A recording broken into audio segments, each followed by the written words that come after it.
going on, guys? So this isn't going to be like one of my typical videos because kind of doing this a little bit last minute because I forgot and I've had some things going on, but yeah, I just needed to make a quick video about the Diecast Misfits traveling custom diecast car. So I'm just going to show you what I took from the box, and also I apologize if it's a little bit shaky because I'm just using my hand here. I'm going to be taking this 86 Ford Thunderbird Pro Stock from the box. Think that'll make a cool custom someday. So I'm gonna take that one, and then I will be adding in another car in place of it. I don't really know what it's gonna be. Probably just some other mainline, but yeah, I'm going to be taking that one, and then I'm going to show you guys, which I'm sure you could probably see right here, what I did to this Pontiac Firebird. So first and foremost, I will say I did have to strip this again. I'm sorry, Tony.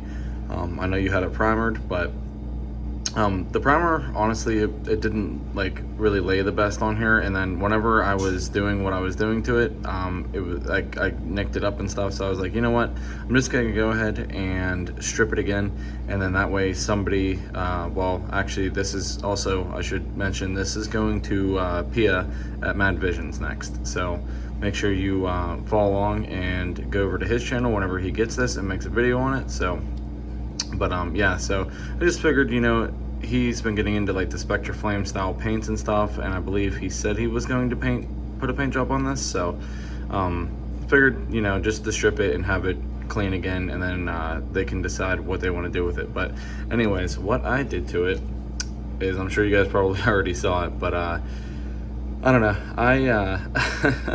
I'm sure this might be you know, scratching some heads or making some people mad, but I went ahead and I engine swapped this thing, and the engine I put into it is a 2JZ turbo engine. This is from a Toyota Supra MK4, and yeah, I got this from Benchworks Toys. You know, Hewitt goes through them a lot, and I've been ordering some stuff, and I saw that he had this on there, and I was like, you know what, the Camaro's got a big blown engine in it, the Porsche's got a big block or something in it, so I was like, you know what, I'm gonna switch it up and I'm gonna add some JDM flavor to this thing. So I decided to put a import engine into it instead. All in all, it wasn't that much of a chore to get it in here.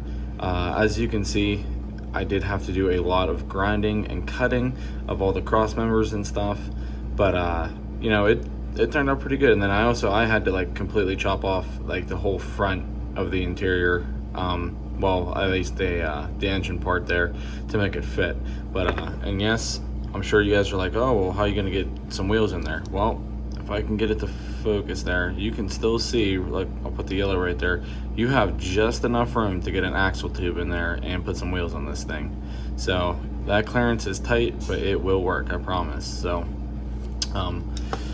other than that, I did also add these two little support bars right there, just to kind of, I mean, because there was these middle cross beams, so I just kind of wanted to complete the look of it, so I added those in there as well, kind of just give it some like bracing and make it look a little cooler. But this also did have an intercooler set up on it, but the tubing and pipings, the tube piping was not going to work with how it was, so that is what fell out right here, is the intercooler for it. So I'm going to be including that with this custom, so if somebody would like to put an intercooler in this thing, you can. You can probably put it up there behind like the vents there, I guess, probably, but it also has like this kind of intercooler looking thing up front here. I don't know if that's the radiator or what, but yeah, so that's kind of up for debate on, you know, if somebody wants to add that later on down the road. But yeah, and then yeah, it fit, you know, pretty good. Other than that, got the up pipe just clearing out there, and then the intake manifold and stuff. So all in all, I think it turned out really cool. Definitely has a pretty good side profile too. Kind of almost looks like it's got like a shaker hood on it, because it sits like that flush in there almost. So I don't know, I just thought it would be really cool to add a JDM touch to this thing and give it a JDM power plant. So yeah, let me know what you guys think about that. And I did sign the card, and then I did not add anything to this paper just because you know, there was no, I mean, nobody intended a third custom, so I didn't want to like write on the back of this or anything like that, so I left that blank. And then also there are 2 custom cards for the Camaro and one for the Porsche, like custom like diecast backing cards. So I did not sign either one of those, obviously. So I don't know if maybe Rodney is going to make one whenever he gets this back or what. But yeah. So yeah, that's all I wanted to talk about in this video. Just trying to make it real quick and sweet and short and right to the point. So that is what I did to the traveling diecast core. It is going to Mad Visions next, and I'm very curious to see what he is going to do with this thing. And then also, you guys have, I guess, like 1 more day to enter my giveaway if you have not already. And I will be doing the giveaway Sunday. I will be filming it that day and posting it that day. So really excited to see who wins those. Other than that, hit that thumbs up button, drop a comment, let me know what you think about this muscle car powered by a JDM engine, and hit that subscribe button if you haven't already, and we will see you in the next episode. Peace.